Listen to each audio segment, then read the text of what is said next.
Good morning Facebook family. এত রাত্রে লক্ষ্মী দিদিভাই কোথায় যাচ্ছে তোমরা তাই ভাবছো না?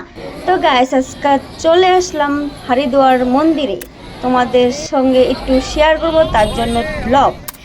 নমস্কার, আমি লক্ষ্মী। তো আমি যাচ্ছি বৌদির সাথে, দাদা বৌদি সবাই আছে, ফ্যামিলির সবাই আছে।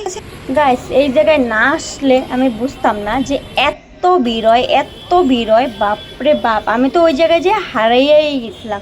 দেখো গাইস, রাস্তার থেকে যদি এত ভিড়, তো মন্দিরে যে কতটা ভিড় হবো। হরিদ্বার মন্দির নাম শুনলেই মনে হয় যে কত মানুষ। চলো গাইস শুরু করা যাক। হরিদ্বার গেট, কত শান্তি, না গেলে বুঝতাম না যে মন্দিরের মধ্যে অনেক শান্তি পাওয়া যায় গাইস। তো আমরা প্রথমেই খুঁজতেছিলাম যে কোথায় গেলে স্নানটা করা যায়, কারণ প্রথমে স্নানটা এলো মেন, স্নান করে তারপরে যাবো আমরা মন্দিরে। তো আমরা ওই জায়গাটায় খুঁজতেছিলাম যে আমরা স্নান করবো, আগে স্নানটা করার পরে তারপরে যাবো মন্দিরে।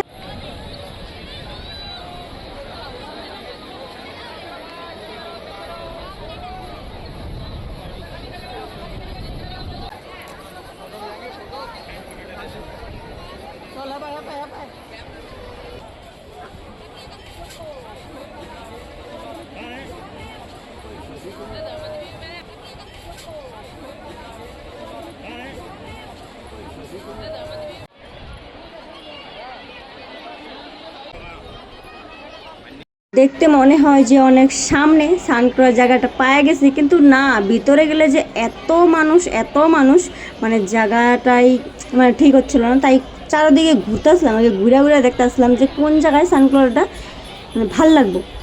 এত সুন্দর দৃশ্য দেখা মনে হয় যে আগে দেখাই নেই, দেখা মনটা আর কি শান্তি করে, এরকম মনে হচ্ছিল। দাদা বারবার বলছিল স্নান করে নেয়, আগে স্নান করে নেয়, কারণ মন্দিরটা অনেক দূর। তো ভাবলাম চলো স্নান করা যাক।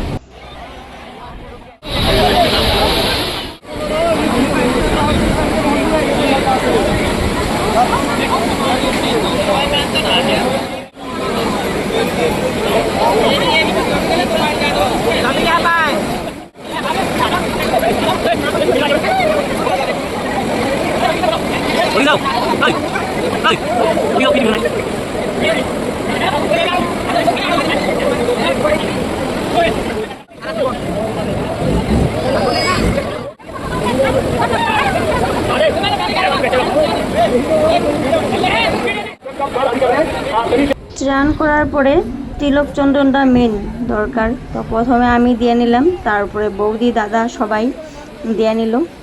তো আমরা বাইরে মন্দিরে যাওয়াটা কত দূর। গাইস স্নান করার পরে দেখো আকাশের দিকে তাকায়, দেখো এত ঘোলা হয়ে আইতাছে, মনে হয় যে বৃষ্টি হবো, কিন্তু না, কইতে বৃষ্টি আই বলো। মন্দির যে পাহাড়ের উপরে যাইতে তো পা সব ব্যথা হয়ে গেছে গা। কিন্তু তারপরে আমরা সবাই একটা রেনকোট নিয়ে নিলাম, সবাই নেওয়ার পরে রেনকোট পিন্দা তারপরে লাহে করে যেতেছি, কারণ পাহাড়ের রাস্তাটা অনেক চিকন, যাইতে অনেকটা দূর।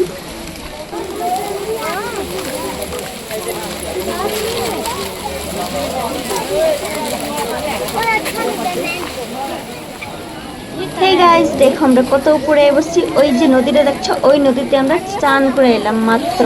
স্নান করে তারপরে এই পাহাড় দিয়ে হাইটা এত দূর আঙ্গ আওয়া, দেখো কত মানুষ, কিন্তু সবাই এসেছে। এত সুন্দর দৃশ্য দেখে মনে হয় যে ওই জায়গায় থেকে যাই। পাও পেলাম আমরা মন্দিরের মধ্যে ভিড়টা একবার দেখো গাইস, একবার খালি ভিড়টা দেখো, এত ভিড়, বাপরে বাপ।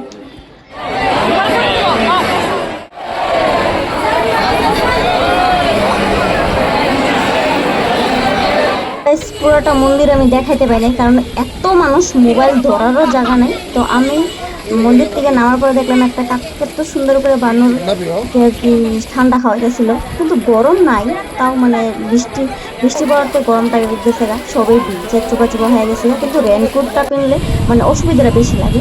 তো হ্যাঁ, এখন আমরা যাবো না স্টেশনে যাওয়ার পর যেমন আমরা বাড়িতে গাইস।